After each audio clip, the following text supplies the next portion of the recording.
AVM தயாரித்த ஒரு பெரிய படத்தில் டிஎம்எஸ் அவர்களை பாடல் பாடுறதுக்கு எம்எஸ் விஸ்வநாதன் அவர்கள் அழைக்கிறாரு. டிஎம்எஸும் பாடலை பாடி முடிச்சுட்டு போயிடறாரு. அடுத்த நாள் தான் ஒரு விஷயத்தை கண்டுபிடிக்கிறாங்க. இவங்க ஒரு நடிகருக்காக அந்த பாடலை ரெக்கார்ட் பண்ணியிருக்காங்க. ஆனால் படத்தில் வேறு ஒரு நடிகர் பாடுற மாதிரியான ஒரு சூழ்நிலை வருது.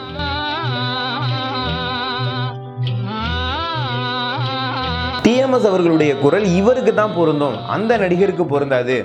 என்ன பண்ணலான்னு கேட்கும்போது டிஎம்எஸ் சொல்லியிருக்காரு, நான் இந்த நடிகருக்கு பாடினேன், படத்தில் இவர் பாடுற மாதிரியே இருக்கும், நீங்கள் வேணா சொல்லுங்கள், நான் இந்த நடிகர் பாடுற மாதிரியே பாடலை வேறு மாதிரி பாடுறேன் அப்படின்னு சொல்கிறாரு. இது எப்படி சாத்தியம் அப்படின்னு சொல்லி எல்லாருமே யோசிக்கிறாங்க.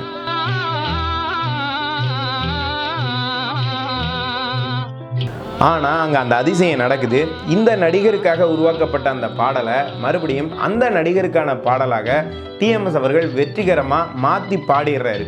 இது அங்கே இருந்த எல்லாரையுமே ஆச்சரியப்படுத்துது. இது என்ன படம், இது என்ன பாடல், முதல்ல எந்த நடிகருக்கு பாடினார், பிறகு எந்த நடிகருக்கான பாடலாக டிஎம்எஸ் அதை மாற்றினார், அதை பற்றி தான் இந்த காணொலியில் பார்க்க போகிறோம்.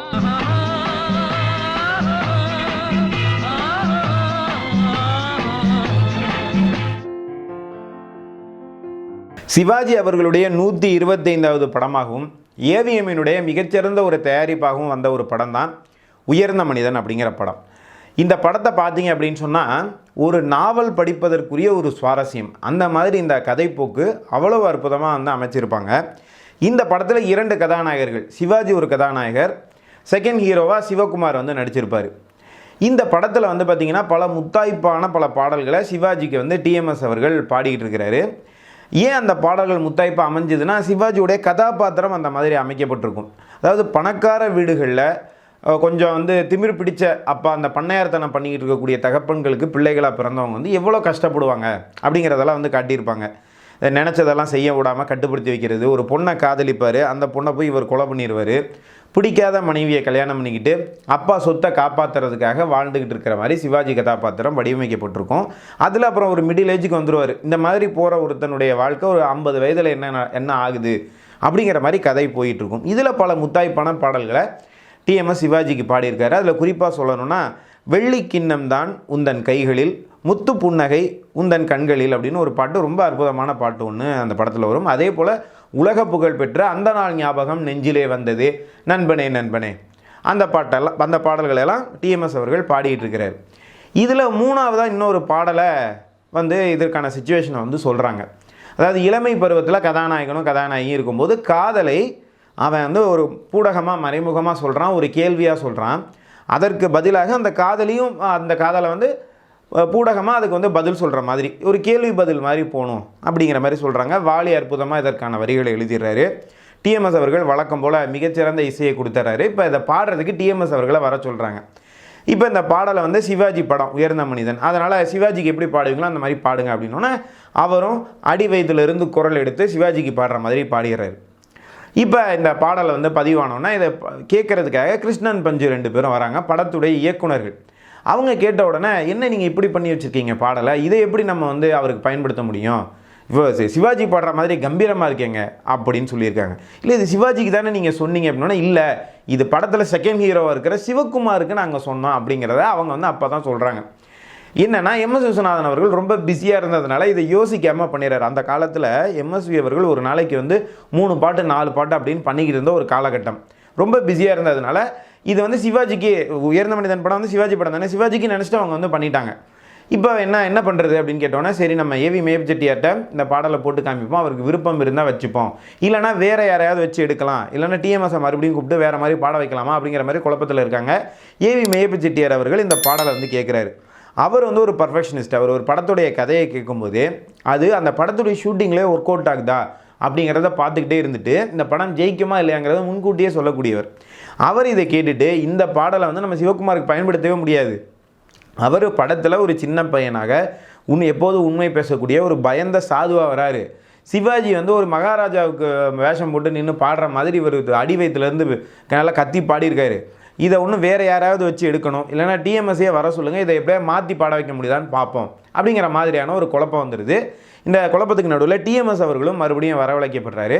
ஏன்னா இப்போ தான் நம்ம இந்த பாடலை பாடி முடிச்சுட்டு போனோம், நம்மளையும் மறுபடியும் கூப்பிட்றாங்கன்னு தெரியாமல் டிஎம்எஸ் அவர்களும் வந்து சேருகிறார். வந்தோடனே டிஎம்எஸ் கேட்குறாரு என்ன விஷயம் அப்படின்னு சொல்லி. ஏவி மேப செட்டியார் சொல்லியிருக்காரு, என்னப்பா உன்னை சிவகுமாருக்கு பாட சொன்னால் நீ சிவாஜிக்கு பாடுற மாதிரி பாடிட்டு போயிருக்கியப்பா அப்படின்னு இருக்கார். உடனே டிஎம்எஸ் அவர்கள் வந்து அதுக்கு ஒரு பதில் சொல்லியிருக்காரு, அவருக்குன்னு சொன்னதுனால அது மாதிரி பாடுனேன், நீங்கள் இவருக்குன்னு சொல்லியிருந்தீங்கன்னா இவருக்கு மாதிரி பாடியிருப்பேனே, நீங்கள் சொல்லவே இல்லைங்க அப்படின்ட்டு இருக்காரு. அதாவது இப்போ யாருனாலும் அவருக்கு ஏற்ற மாதிரி பாடக்கூடிய ஒரு வல்லமை டிஎம்எஸ் அவர்களுக்கு உண்டு. இப்போ உதாரணமாக ஒருத்தர் வந்து வயிற்றுலேருந்து பேசுகிறாரு அப்படின்னா, ஒருத்தர் நெஞ்சிலேருந்து பேசுகிறாருன்னா சத்தம் வேறு மாதிரி வரும், கழுத்துலேருந்து வாயிலிருந்து மூக்கில் இருந்தெல்லாம் ஒளி வரும். டிஎம்எஸ் அவர்கள் ஒவ்வொரு கதாநாயகரோடையும் பேசி பழகி அவங்க எந்த இடத்துலேருந்து குரல் எடுத்து பேசுகிறாங்களோ அதே இடத்துலேருந்து நான் வந்து பாடுவேன், இப்படி ஒரு டெக்னிக்கை பயன்படுத்துவேன் அப்படின்னு சொல்லுவார். அதனால தான் இப்போ சிவாஜிக்கு பார்த்தீங்கன்னா சிவாஜி அடிவயத்துலேருந்து தான் பேசுவார். அதனால் டிஎம்எஸ் அவர்கள் அடிவயத்துலேருந்து குரல் எடுத்து பாடுவார். எம்ஜிஆர் வந்து வாய்க்கு மூக்குக்கு நடுவில் இருந்து அவருடைய ஒளி வெளியே வரும், அதனால் அங்கேருந்து பாடுவார். இதனால தான் டிஎம்எஸ் அவர்கள் பாடும்போது அந்தந்த கதாநாயகர்களே பாடுற மாதிரியான ஒரு பிம்பம் வருது. இதை பற்றி டிஎம்எஸ் அவர்கள் சொல்கிறார்.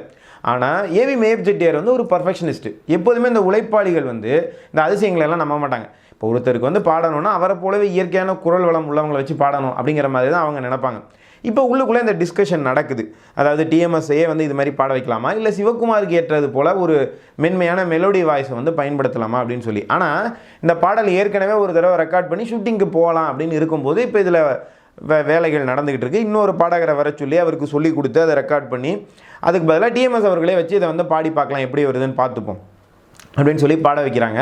நம்ம ஏற்கனவே சொன்ன மாதிரி ஏவி மேப் செட்டியார் போன்ற உழைப்பாளிகளுக்கு இந்த அதிசயங்கள் மேலாம் நம்பிக்கை இல்லைன்னு சொன்னோம் இல்லையா, அந்த அதிசயம் உண்மையிலேயே நடக்குது. என்னென்னா டிஎம்எஸ் இந்த முறை பாடுகிற பொழுது சவுந்தரராஜன் குரலில் இந்த பாடல் வேறு மாதிரி வருது. அதாவது சிவாஜிக்கு பாடிய பாடல் சிவகுமாருக்கு அப்படியே வேறு மாதிரியான ஒரு டைமென்ஷனில் வருது.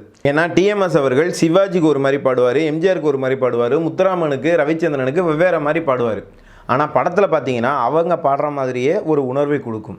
ஆனால் அதை விட ஒரு மென்மையான ஒரு குரலை அப்படியே இந்த சிவாஜி பாட்டை அப்படியே சிவகுமார் பாடலாக டிஎம்எஸ் அவர்கள் மாற்றிறாரு. இந்த அதிசயத்தை பார்த்து அங்கே இருக்கிற எல்லோருமே வந்து ஆச்சரியப்படுறாங்க. குறிப்பாக ஏவி மேப் செட்டியார் அவர்கள். இன்றைக்கி இந்த பாடலை நீங்கள் பார்த்தீங்க அப்படின்னா ஒரு வித்தியாசமான ஒரு உணர்வை இந்த பாடலில் நீங்கள் கேட்கலாம். இது என்ன பாடல் அப்படின்னு தானே கேட்குறீங்க? உயர்ந்த மனிதன் திரைப்படத்தில் வரக்கூடிய கேள்விக்கு என்ன பதில் உன் பார்வைக்கு என்ன பொருள் அப்படிங்கிற அற்புதமான பாடல். என் கேள்விக்கு என்ன பதில், என் கேள்விக்கு என்ன பதில், உன் பார்வைக்கு என்ன பொருள். இந்த பாடல் பதிவின் போதே இந்த விஷயம் நடக்கிறத அவங்க எல்லாரும் ஃபீல் பண்ணுறாங்க. ஆனால் பாடல் ரெக்கார்டிங் ஆகி முடித்தோன்னே இதை போட்டு கேட்கும்போது எல்லாருக்குமே ஒரு பக்கம் ஆச்சரியம், இன்னொரு பக்கம் பாடல் நல்லா வந்துருச்சு அப்படின்னு சொல்லி ஒரு சந்தோஷம் வந்து ஏற்பட்டிருக்குது. அதாவது சிவகுமாருக்கு அப்படின்னு சொல்லி ஒரு பாடல் பண்ணணும்னு அப்படிங்கிறத மறந்துட்டு சிவாஜிக்கான பாடலாக உருவாக்கிடுறாங்க. ஆனால் அந்த சிவாஜிக்கான பாடலை தன்னுடைய குரல் வளத்தாலும் திறமையாலும் சிவகுமாருக்கான பாடலாக மறுபடியும் டிஎம்எஸ் அவர்கள் கொஞ்சம் நேரத்தில் மாற்றிட்டாரு அப்படிங்கிறது வந்து ஒரு ஆச்சரியமான ஒரு தகவல். இது அவருடைய வாழ்க்கை வரலாற்றில் தேடி பார்க்கும்போது இந்த தகவல் கிடைக்குது. இதை இன்றைக்கி இந்த வீடியோவில் உங்களோட ஷேர் பண்ணிக்கிட்டது எனக்கு ரொம்பவே மகிழ்ச்சி. அவருடைய வாழ்க்கை வரலாற்று பக்கங்களை இன்னும் தெரிந்து கொள்ள வேண்டிய நிறைய செய்திகள் இருக்குது. அதை வாய்ப்பு கிடைக்கும்போது ஒன்றுனா நம்ம யூடியூப் சேனலில் நான் வந்து தொடர்ந்து ஷேர் பண்ண போகிறேன். அதை நீங்கள் தொடர்ந்து பாருங்கள் நேர்களே. நம்முடைய யூடியூப் சேனலில் பலதரப்பட்ட காணொலிகள் வந்து போட்டுக்கிட்டு இருக்கோம். இதை வந்து சரியாக வந்து தலைப்புகளை தேர்ந்தெடுக்க முடியாமல் நிறைய பேர் சிரமப்படுறீங்க. அதற்கு நான் வந்து ஒரு வழி சொல்கிறேன். அதாவது பிளேலிஸ்ட் அப்படின்னு ஒன்று கொடுக்கப்பட்டிருக்குது. அதில் ஒன்றுக்குள்ளேயும் தனித்தனி தலைப்புகளில் காணொலிகள் இருக்குது. நீங்கள் இந்த பிளேலிஸ்ட்டை பயன்படுத்தினீங்கன்னா உங்களுக்கு பிடித்த காணொலியை நீங்கள் எளிதாக வந்து பார்க்க முடியும். அதன் மூலமாக அனைத்து காணொலிகளையும் பார்க்குமாறு அனைவரையும் கேட்டுக்கொள்கிறேன். இந்த யூடியூப் சேனல் உங்களுக்கு பிடிச்சிருக்கு அப்படின்னு சொன்னால் இந்த சேனலை சப்ஸ்கிரைப் செய்யுங்கள் நேர்களே. மறுபடியும் அடுத்த காணொலியில் உங்களை எல்லாம் சந்திக்கும் வரை உங்களிடமிருந்து விடைபெறுவது உங்கள் அன்பு நண்பன் புதுக்கோட்டை துரை சரவணன். நன்றி, வணக்கம், வாழ்க தமிழ்.